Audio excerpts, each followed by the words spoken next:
lines for fun drinks. Plus, around the world, scam calls have been a big epidemic in threatening people to give money. Threats including threatening acts towards families, friends, and many other things a person may care about. And Lindenwood Women's Volleyball returns home for their 2025 home opener. Those stories and more ahead on Lindenwood News.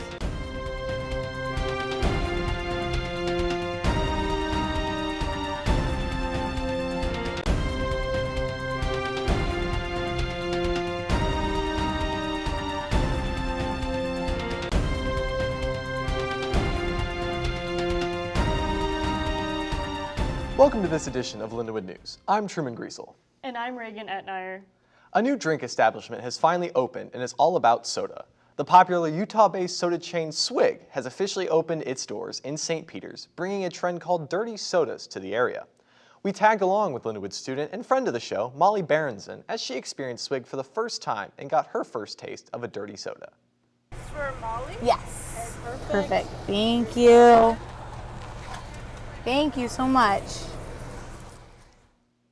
I would rate my experience about The new Swig location a is 9. off Mid-Rivers The Mall line was Drive crazy near long. Mexico Road in St. Peters, becoming the first shop in the St. Louis area. Right now, the store is operating under a soft launch schedule with just the drive-thru currently open until October 11th, when Swig will host its grand opening celebration, which will bring full hours and special giveaways, as well as the opening of the dining room. Even while still under a soft launch, lines have already been piling up as the line has regularly snaked around the store and into the Schnucks parking lot.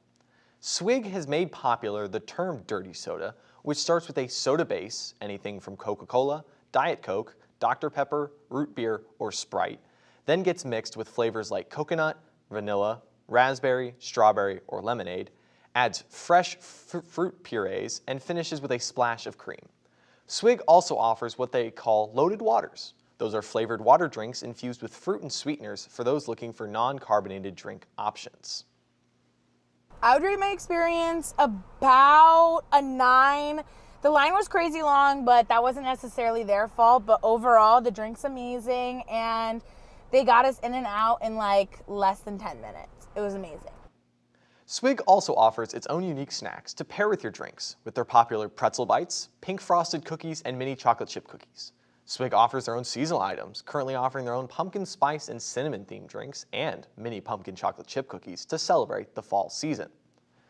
Swig's current hours of operation Sunday through Saturday are 11 a.m. to 7 p.m., but beginning October 11th, they will switch over to their normal hours of operation on Monday through Thursday from 8 a.m. to 9 p.m., Friday from 8 a.m. to 10 p.m., Saturday from 9 a.m. to 10 p.m., and Sunday from 11 a.m. to 7 p.m. Scam calls are becoming a big issue in the St. Charles area, and families and students have been affected by this situation quite a bit.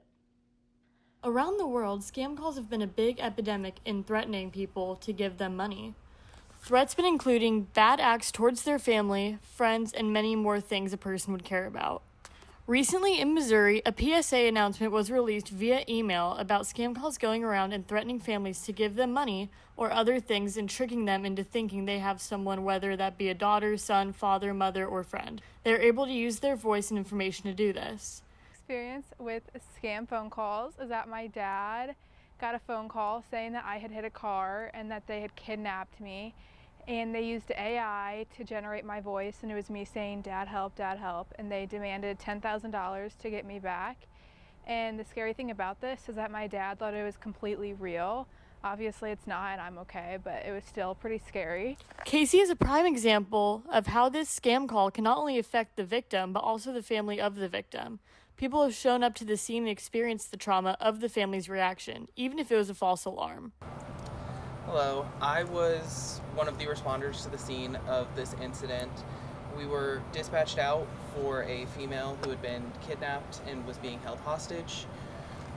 Once we arrived on scene, there was no victim and there was nobody at the scene besides us and PD. And this is an extremely common occurrence in college towns across the country due to the large population of unattended adolescents that parents still care about and are non-independent yet, that are not in frequent contact with their parents. students around campus have also been affected and overcome with fear from this situation happening because they could be far from home and not have their family close enough to help.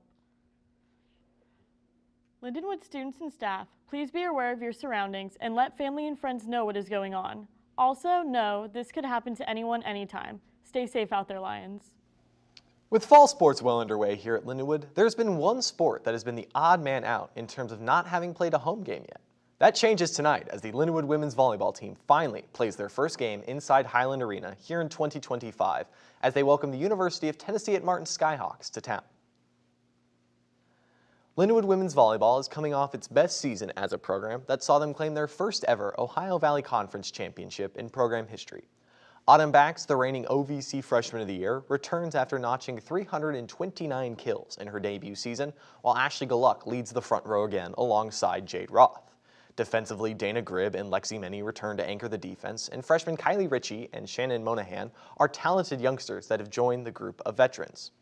Megan Donahue, a redshirt freshman, eyes a bigger role as the team's setter, as Lindenwood started the season winning all 3 of their matches at the Hampton Inn & Suites Seahawks Classic, including getting their first win over a Power 4 opponent in the Virginia Tech Hokies. The Lions come into the match at 4-6 and currently riding a 5-game losing streak, while the University of Tennessee at Martin comes in looking to flip the script on their season as they sit at 1-11. Lindenwood won both of their matches against the Skyhawks in 2024 and will be looking for their first OVC win tonight after dropping both matches to Eastern Illinois this past weekend. The Lions were dominant at home last year, going 10-1 against opponents inside the friendly confines of Highland Arena. Lindenwood will raise a couple of banners before the match tonight, as they will raise their OVC championship banner as well as their National Invitational Invitee banner to commemorate the efforts of the 2024 squad for the years ahead. The match is slated to begin at 6 p.m. as the Lions will host the Skyhawks tonight and tomorrow in a 2-game series. That's it for this edition of Lindenwood News. I'm Reagan Etnier. And I'm Truman Griesel. Thanks for joining us.